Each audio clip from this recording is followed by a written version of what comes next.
Allah tidak gaib.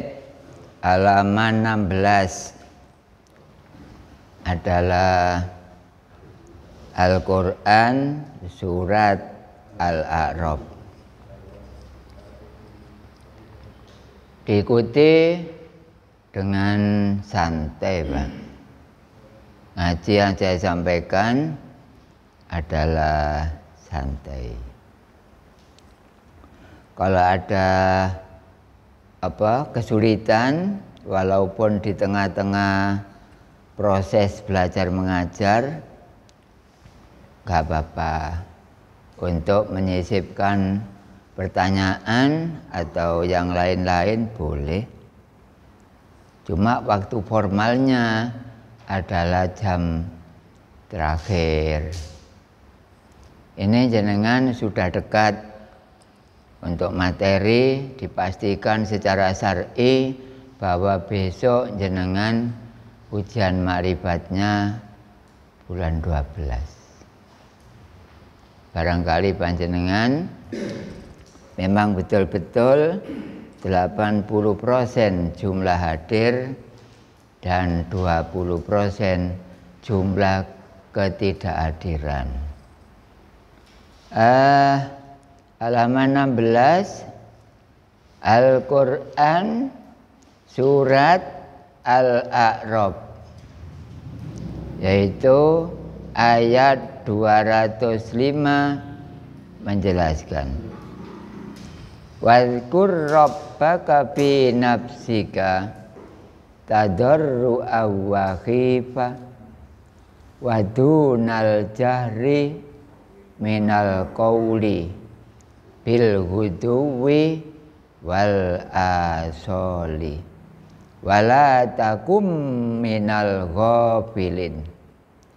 Quran mirip Pak nggih, padha ambek koran. Nek koran di atasnya tidak ada talak, tapi kalau tulisan Al-Quran di atasnya ada talak.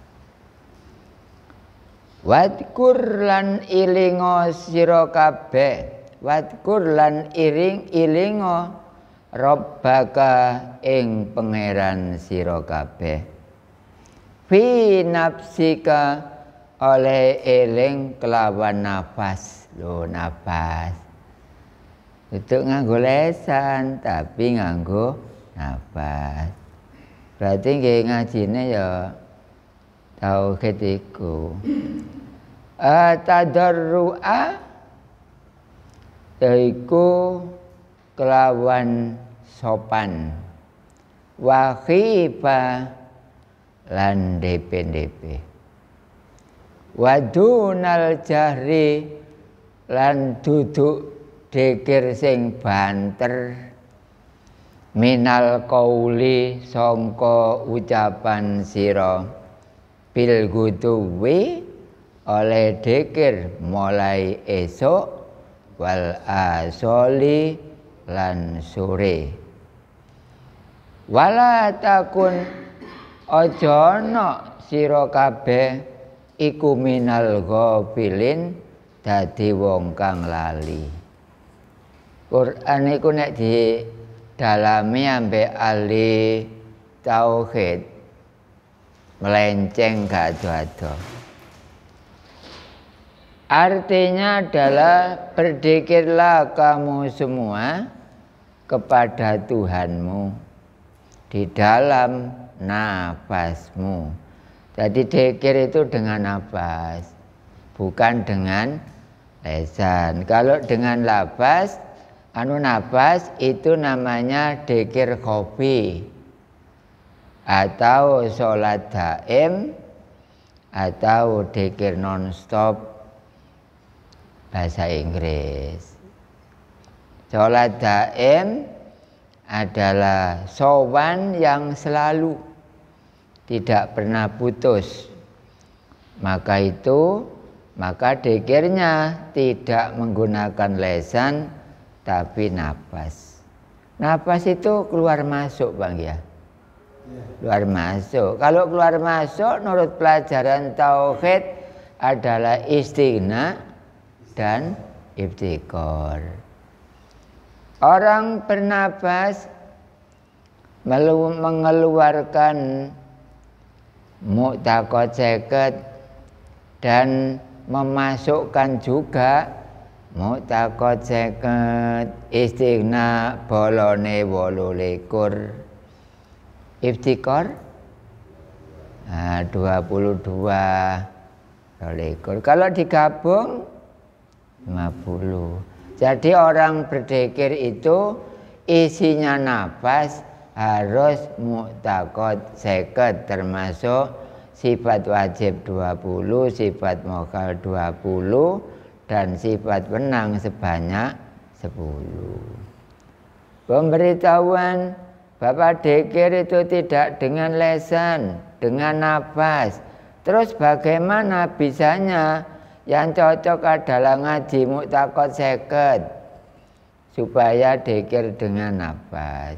Kalau dzikir dengan lesan biasanya untuk mencari apa, Pak? Untuk mencari berkat. 40 harinya siapa? Dzikir polane tahlilan. Tapi ujung-ujungnya adalah mendapat berkat. Kalau dengan nafas ujung-ujungnya mendapat husnul khotimah. Dan itu merupakan suatu tata laksana kehidupan menurut background ketauhidan atau tauhid. Allah tidak gaib itu tauhid, Pak. Bukan apa-apa itu Allah tidak gaib itu tauhid. Yaitu dzikirnya dengan sopan dan takut, dan bukan dzikir yang keras dari ucapanmu. Tutup dzikir yang bawanter, la ilaha illallah, la ilaha illallah, la ilaha illallah. Karuan cek gotro tete.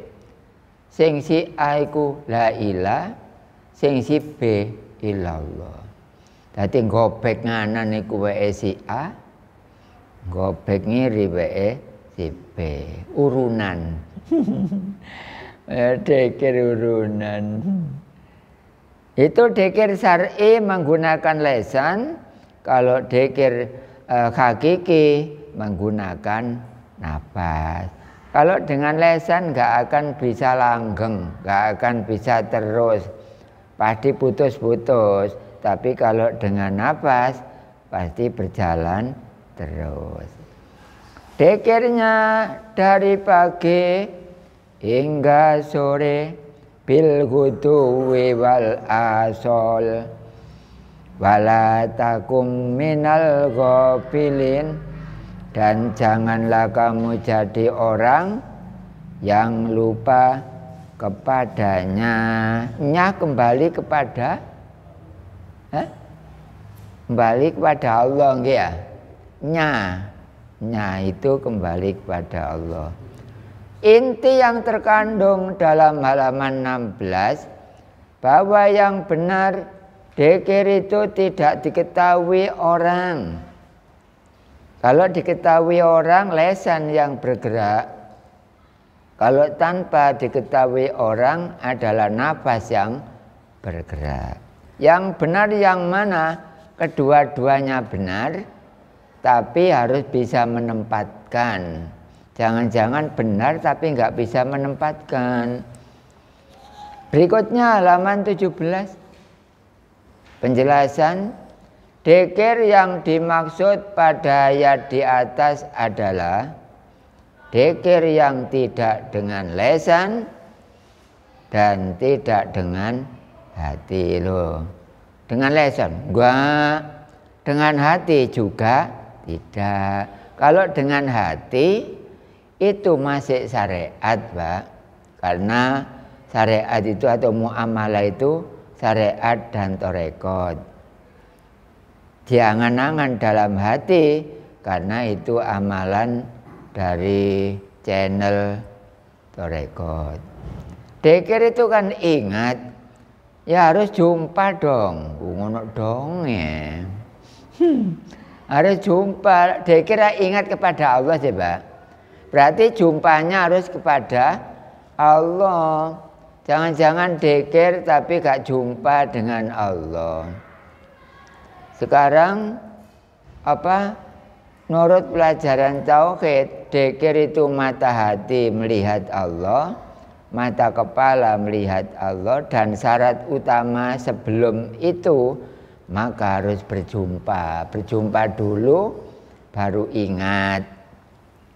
Kalau tidak pernah berjumpa tidak akan ingat.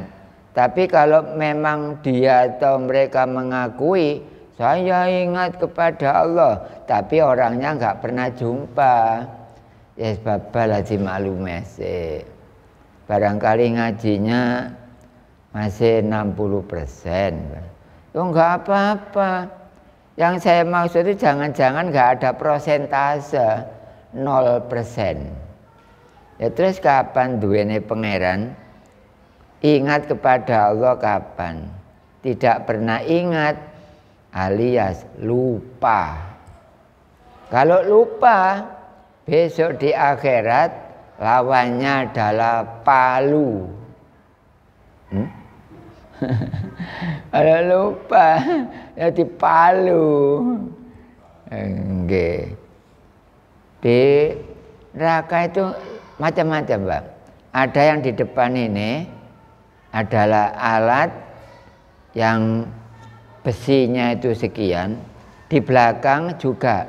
Jadi orang dipepet jeret sampai cemet. Kesalahan dia apa? Kesalahannya adalah syirik. Kalau saya misalnya sembahyang tidak melihat Allah, maka hukumnya sama dengan syirik. Saya, Pak. Oh saya kok. Berikut keterangan. Namun kalau manusia itu ingin tahu tak tahu. Baik terus teliti kirupane. Kalau manusia itu ingin tahu, dan tulisannya podo ada apa enggak. Dan untuk bisa melaksanakannya, maka manusia harus berguru lewat pelajaran ilmu tauhid. Kalau ingin bisa, kalau nggak ingin bisa, sudah nggak usah ngaji. Wis waipian terus saya lah. Itu apa santai-santai silakan. Ini bagi orang ngaji tauhid, ngaji sibuk tapi hasilnya santai. Itu adalah dan untuk bisa melaksanakannya ya berguru lewat pelajaran tauhid. Supaya bisa dzikir terus, terus iki gak konek diundang 40 dina sapa ngono mboten. Masih mulai dzikir nang sawah, dzikir nang pabrik, dzikir nang Alfamart, dzikir. Dzikir tapi dengan nafas. Kalau dengan lesan enggak, paling-paling ya Selasa malam Rebo nanti penuh talilan. Lagu penuh kono dina apa? Aku Kamis malam Jumat. Terus sing kono kowe idul kono Senin malam Selasa. Tapi kalau menurut tauhid, dzikir itu melihat kepada Allah. Dzikir sambil melihat, Pak. Ya melihat seperti ini, la ilaha illallah, la ilaha illallah.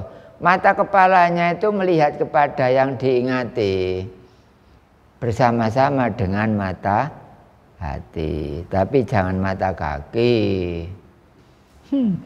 Cukup mata hati. Karena banyak orang punya hati, belum tentu punya mata. Oleh karena itu kalau kita dzikir dihitung nggak apa-apa. Yang kalau tidak dihitung, malah sip. Gak usah dihitung kepegelen. Gak usah. Enak gak ada ngitung, Mbak, santai. Makanya ngajinya sibuk, hasilnya santai. Hasilnya santai. Kalau ngajinya santai, hasilnya sibuk. Hasilnya sibuk. Jenengan pingin punya kendaraan, pedae gombrek, tapi mburine enak. Dibanding pedae apik rega 80 punjul, tapi bendol mburi. Khusus untuk cabang 11, milih yang mana? Kira-kira? Hah? Oh, apik tapi mboten bendol mburi. Sing enak gak usah kredit.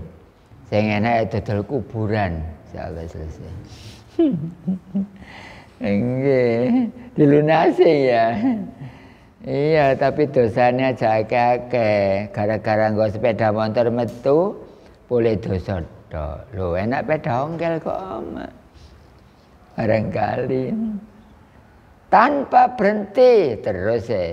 Nah, selama ini kan banyak orang yang tidak dzikirnya bila dibanding dengan dzikirnya. Banyak yang tidak dzikirnya bila dibanding dengan dzikirnya. Ya orang 2025. Itu berarti manusia berani meninggalkan perintah Allah. Allah menyuruh dzikir tanpa berhenti, tapi orangnya nggak mau. Itu namanya ingkar. Ingkar itu mokong. Kalau orangnya namanya mungkir, orang yang ingkar. Itu adalah isim fa'il. Itu berarti meninggalkan perintah Allah. Allah perintah dzikir, sedangkan manusia tidak mau berzikir. Nah, yang demikian ini manusia itu terasa apa tidak kalau dirinya itu melanggar terhadap perintah Allah? Rata-rata nggak terasa, Pak. Kenapa nggak terasa? Memang orang yang menolak perintah Allah itu dibiarkan lupa, nggak terasa.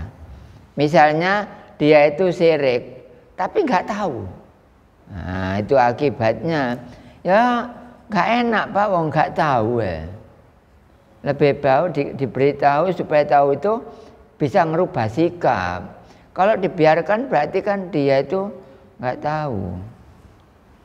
Dibiarkan oleh Allah karena membiarkan perintah Allah lupa. Siapa yang membiarkan perintah Allah, dirinya dibiarkan juga. Gak direken maksudnya. Gak direken. Itu adalah apa namanya? Yaitu tertera pada Al-Quran surat Al-A'raf. Itu keterangannya mulai Al-Quran tersebut sampai paragraf terakhirnya adalah melanggar terhadap perintah Allah. Sembahyang itu dilanggar boleh, Pak? Boleh, tapi jangan dilanggar maksudnya itu. Sembahyang dilanggar boleh, tapi jangan dilanggar maksudnya. Kok bulet sih, Rek? Ya, aku makna tersurat sampai tersirat. Masa sampean gak bedano. Sembahyang tempatnya dilanggar boleh, tapi jangan dilanggar. Embo, insyaallah jamaah cabang 11 ngerti, pura-pura karo. Apa? Nggih lho, nek melanggar ta. Kalau melanggar tidak boleh, kalau dilanggar pun. Ya apa iki, Pak? Ya itu serupa tapi tidak sama. Nggih, melanggarnya enggak boleh, tapi kalau dilanggar boleh. Embo nek kanca paete bulet pokoknya. Buat bulet tete anjane bundelane ya apa tene. Silakan barangkali jamaah untuk bertanya, monggo. yang intinya adalah nafas yang dibuat dzikir, bukan lesan yang dibuat dzikir. Ya nggak apa-apa, barangkali jenengan ada unek-unek misalnya. Sudah cukup, hanya sekian saja tentang materi awal, yaitu Allah tidak gaib.